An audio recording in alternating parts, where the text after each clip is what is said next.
Hello friends, Tal here and welcome to another Overwatch beta quick guide. Today we're going to be taking a look at Zarya, the last in our tank lineup, the monstrous, powerful, shield producing, laser gun wielding tank of the Overwatch universe.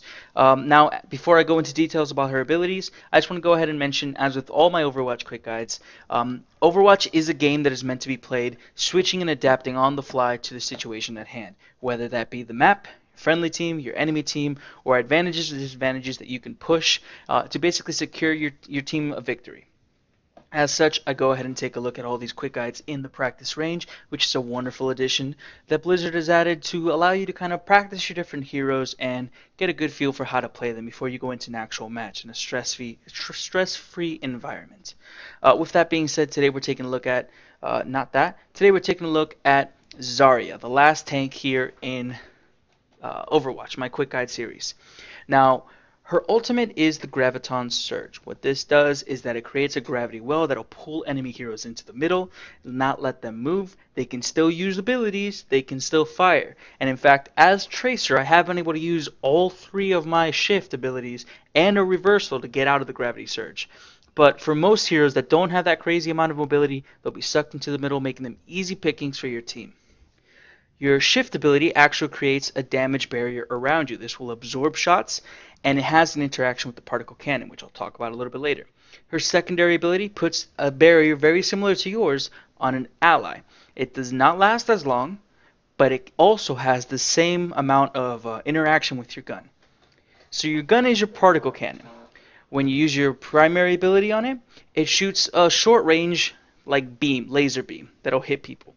And when you use a secondary ability, it shoots a grenade launcher that has a drop off, but it does a decent amount of AoE damage and can go a little bit of a distance. Now the big thing to know when playing Zarya, and the reason she is 3 stars for difficulty, is that she has a passive called Energy. When you have your particle barrier, or when your friendly team has a barrier on them, and they take damage or you take damage, it charges your cannon. What does this mean? This means if I press shift and a Bastion unloads his entire clip onto me, my particle cannon is going to be charged up like crazy, and it actually increases the damage that your cannon can do. A charged up Zarya can nearly 2-second channel one-shot people. Tracers, Zenyatas, Genjis, who cannot deflect your laser but can deflect the grenade launcher, as I'm pretty sure I've tested, people that don't have a lot of health will just melt. They will instantly melt if you are charged up and doing damage. What does this mean? This means that Zarya has a little bit of a predictive mindset. Some mind games that you have to play. If you know there's a Bastion somewhere and you can get him to shoot you as you have your barrier up. If you're able to predict when a powerful snipe is going to come towards your way. If you predict your enemy attacks on yourself and your allies, you can charge your cannon up and devastate an enemy team. Let's go into how she plays. So her melee is a fist to the face. Her normal shot is this laser that does very weak damage, but channeled over someone can do a decent amount and kill them. It's a straight shot. You have to be precise. If you do a headshot, it does more damage, of course, and then you have the grenade launcher. It does a little bit of AoE damage. It's not a lot of damage. It's really nothing to be too crazy about. It has some travel distance, and it takes 25 each of her 100 charge. Excuse me, let me go ahead and find a friendly. So you see there, you get an actual sort of like targeting reticle, and you're able to shoot a projection onto your friendly team and charge them and protect them. If you see under her targeting reticle, there's a number. That is the charge that Zarya has on herself, on her particle cannon, from either taking damage on herself or her ally who has the barrier. Sorry, I'm saying a lot of things. It's a lot to wrap your head around the way that she plays. But basically, you protect someone, and when they get shot, you get charged up a bit. Let's go ahead and get a lot of charges. So we're going to protect. Here's what we're going to do. We're going to protect that one, and then take shots from the one next to me. We're going to see how high of a charge we can get. So protect that one. Charge ourselves. Boom, boom, boom, boom. We're up to 16. We could do some extra damage. Now, it's going to be difficult, if I'm completely honest, to show how well of a charge this can get because of the fact that I have no real way of taking just an absolutely truck ton of damage. If you see there, I can get it up to 18. The particle beam actually gets a little bit bigger, more fierce. You can see the little circle particle in the middle of her cannon will grow bigger, more unstable. It's, again, difficult to show properly what that looks like because I can't take a lot of damage here. There's no enemy teams that'll just shoot me.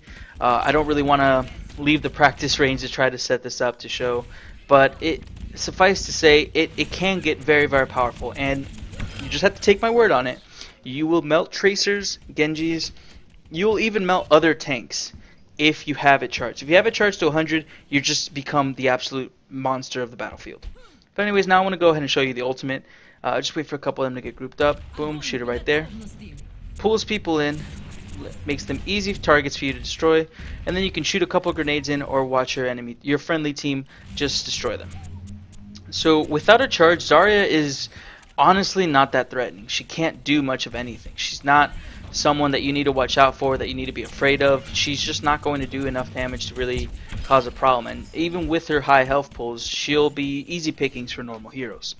It's when you play the mind games, when you get into that mindset of let's take some damage with the barrier on myself or a friendly, and then unleash it all in a very close range on the enemy team. And that's when you get great results with Zarya.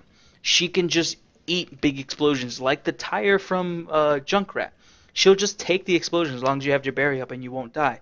You can eat about, I mean, the barrier on yourself doesn't last long, so you don't want to get a full clip of damage from Bastion. His IMO just won't go out before your shield goes out. But you will take a bunch of damage from it, and then you can redirect that damage towards someone else. You can even shoot it back at Bastion with the grenade launcher, but it has a drop off. It's not the best. If I was to go ahead and try to shoot them over there, see if I can even get it. Not close enough. So you see here, it does have a decent drop off, so it's difficult to shoot from too far. Zarya is definitely not a long range hero. If you see there, that's how much of an angle I have to shoot at just to get a hit. But again, Zarya is a fantastic tank. Maybe not a solo tank, at least not in my opinion, because she does have long cooldowns. But if you're able to soak the damage and then dish it back out to the enemy team, you're going to be an absolute nightmare they're going to be an absolute nightmare for the enemy team, and they're going to want to go ahead and make sure that they take you out. The way you want to play her is like that. You just get it into your mind that you have to soak damage at certain points and redirect it while not being too risky and getting yourself killed.